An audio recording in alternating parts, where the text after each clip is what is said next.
मकान निर्माण से जुड़े लेन देन को लेकर अवैध ब्याज वसूली का दबाव बनाने का एक गंभीर मामला सामने आया है।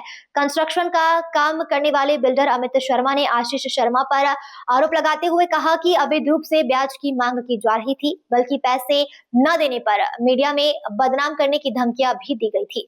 पीड़ित का कहना है कि इस पूरे मामले में वह मानसिक रूप से परेशान चल रहे थे और अब कानूनी कार्रवाई की तैयारी कर रहे हैं। बिल्डर अमित शर्मा ने बताया कि कुछ महीने पहले आशीष शर्मा के मकान निर्माण के लिए 2,90,000 रुपए दिए गए थे, जिसके बाद प्लॉट पर लगभग 50,000 रुपए का निर्माण सामग्री डलवाया गया। लेकिन सामग्री डलवाने के बाद ही आशीष शर्मा ने अचानक मकान निर्माण कार्य रुकवा दिया और यह कहकर मना कर दिया कि अभी वह घर नहीं बनवाना चाहते हैं।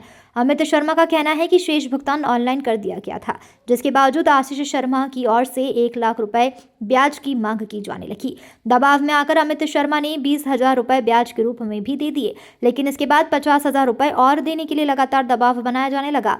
आरोप है पैसे न देने पर मीडिया में बदनाम करने की धमकियां दी गई। पीड़ित ने यह भी बताया कि कुछ महीने पहले आशीष शर्मा द्वारकापुरी स्थित उनके कार्यालय पहुंचे और वहां काम करने वाले कर्मचारी के साथ झूमा झटकी और गाली गलौज की। इस घटना को लेकर थाना द्वारकापुरी में शिकायत भी दर्ज कराई गई थी।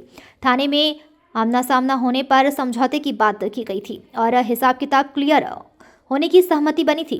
अमित शर्मा का आरोप है कि आशीष शर्मा दोबारा अवैध तरीके से ब्याज वसूली का दबाव बना रहे हैं और उनकी छवि खराब करने का प्रयास कर रहे हैं। बिल्डर अमित शर्मा ने साफ कहा है कि यदि उत्पीड़न बंद नहीं हुआ तो वह कोर्ट में मानहानि का दावा भी दायर करेंगे। हाँ, मेरा एक पेमेंट को लेके किसी व्यक्ति, कथाकथित व्यक्ति है जो आशीष शर्मा है। आशीष शर्मा नाम से एक व्यक्ति से विवाद चल रहा है, जिन्होंने मेरी कुछ 2 दिन से वीडियो वायरल करवा रखी है। वीडियो में उन्होंने ये बताया कि उनका कुछ पेमेंट का लेन देन बाकी है, लेकिन लेन देन का मामला नहीं है। ये उन्होंने एक्स्ट्रा मेरे से ब्याज के पैसे एक्स्ट्रा मांगे जा रहे हैं, जो कि मैंने उनको एक्स्ट्रा ब्याज में, पूरे अमाउंट के बाद से मैंने उनको 20,000 रुपये एक्स्ट्रा ब्याज में दे दिए। अलग से उनकी 50,000 रुपये ब्याज की मांग की जा रही थी, जो कि मैंने उनको भी दिया नहीं है, जिस कारण से उन्होंने बोला था मैं तुझे पूरा बदनाम कर दूंगा, बाकी सब जगह ये बात कर देंगे, मतलब अनगरल बातें फैलाई जा रही थी मेरे को लेके। तो जिस कारण से फिर अपन ने उनको ब्याज के पैसे नहीं दिए उनको टाइम पे, तो उसके बाद फिर उन्होंने मेरे खिलाफ ऐसी वीडियो वायरल करवाई। और जो मैंने उनको पेमेंट दिया है, पेमेंट दिए को मेरे को सारे मेरे पास एविडेंस है, जिसकी मेरे पास ऑनलाइन रिकॉर्डिंग है, मतलब ऑनलाइन सारी चीज़ें हैं, मैंने सब ऑनलाइन माध्यम से करें। और कुछ पेमेंट जो कैश दिए हैं, कैश माध्यम का भी मेरे पास उनके हाथ से रिसीविंग भी है। और उनका जो कंस्ट्रक्शन का एग्रीमेंट जो वो बता रहे हैं कि कंस्ट्रक्शन का एग्रीमेंट हमारा हुआ था, वो कंस्ट्रक्शन का एग्रीमेंट हमारा कैंसिल हुए को हमारे को साल भर हो चुका है। और उसके एवज में मैं उनको पूरा पैसा उनको रिटर्न भी जा चुका है, 3,000 रुपये, क्या सॉरी 3 लाख रुपए। उस 3 लाख की हम लोग की एक थाने में लिखा पढ़ी भी हुई थी, तो वो लिखा पढ़ी के माध्यम से जो पेमेंट था पूरा वो पूछ चुका है। अब वो एक्स्ट्रा पेमेंट की मांग की जा रही मुझसे। इन्होंने 2 साल पहले मुझे कंस्ट्रक्शन का बोला गया था कि करना हमको, जब उस समय इन्होंने मुझे 70,000 रुपये का पेमेंट कुछ करा था।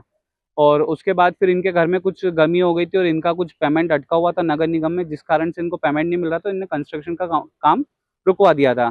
बोला था हम थोड़ा टाइम बाद चालू करेंगे। फिर उन्होंने अगेन 2025 में 1 जनवरी को मुझे 2 लाख रुपए दिए थे। तो 2 लाख रुपए दिए थे, फिर उन्होंने कंस्ट्रक्शन का काम चालू करा। फिर उन्होंने शायद कुछ 11 जनवरी के आसपास कंस्ट्रक्शन के काम करने का मना कर दिया, जिनका उन्होंने मुझे व्हाट्सएप पे मैसेज भी किया था। वो मैसेज भी मेरे पास सारी चीज़ अवेलेबल है। और वो मैंने उनको बताया था कि हम कैंसिल क्यों करना चाह रहे हैं ये इस, तो फिर कुछ पैसे को लेके इशू आया था, फिर हमारा सौदा कैंसिल हो गया था। तो जिसका जो भी अमाउंट था उनका पूरा, वो पूरा मैं वापस कर चुका हूँ उनको अमाउंट, और उसकी पूरी मेरे पास सारी ऑनलाइन डिटेल है पूरे अमाउंट की। और अब उनकी तरफ से मुझे एक्स्ट्रा अमाउंट का प्रेशर बनाया जा रहा किस है। तरीके की धमकी दी जा रही है? कुछ वीडियो भी वायरल हो रहे हैं आपके? हाँ, मुझे धमकी यही दी जा रही थी कि मैं तुझे बदनाम कर दूंगा, तेरे ऑफिस को फोड़ दूंगा। एक बार मेरे ऑफिस पे आके झगड़े भी करे उन्होंने। मेरे ऑफिस पे मेरा छोटा भाई काम करता है, अमन, उसको एक बार उन्होंने मारपीट भी करी थी उनके उसके साथ, तो जिसके हमने एक थाने में शिकायत भी करी थी उस समय। पर लिखित में शिकायत नहीं दी थी हमने, क्योंकि वो उन्होंने बोला था अपन आपस में बैठ के बात कर लेते, अपन सब घर परिवार वाले हैं। तो फिर उस समय हमने उस चीज़ को डिनाई किया था, लेकिन उन्होंने हाथापाई हमारे ऑफिस पे आके की थी क्या नाम उस है समय। उनका? आशीष शर्मा नाम है उनका। क्या काम करते हैं? ये मेडिकल इक्विपमेंट सप्लाई करते हैं शायद। और बीच में उनकी कुछ तबीयत भी खराब थी, मेंटल हेल्थ शायद उनका थोड़ा सा वीक भी है।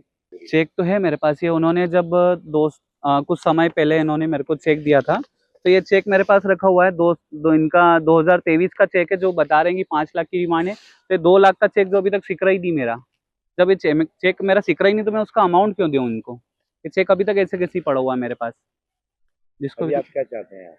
अभी मैं कुछ नहीं, मैं फुल अमाउंट दे चुका हूँ। एक्स्ट्रा मेरे से ब्याज की डिमांड की जा रही, जो कि मैं एक्स्ट्रा ब्याज अभी फेल नहीं दे सकते हम उनको, और उसी कारण वो मुझे अभी बदनाम करने की कोशिश कर रहे हैं। नहीं आपस में नहीं, अभी फिलहाल हमने अभी कोई कोशिश नहीं की पुलिस अगर में। आपकी बातें नहीं सुनी अभी हमने, हमारे वकील साहब ने, जो हाई कोर्ट के वकील है हमारे, हमारी तरफ से उनको एक मानहानि का के हमने जो लेटर है उनको हम आज दे दिया है। उनके यहाँ कल तक मोस्ट प्रोबेबली शायद पहुंच जाएगा, तो हमारी तरफ से उनको दावा भी ठोक दिया गया है। इंदौर से नेशन टाइम की रिपोर्ट।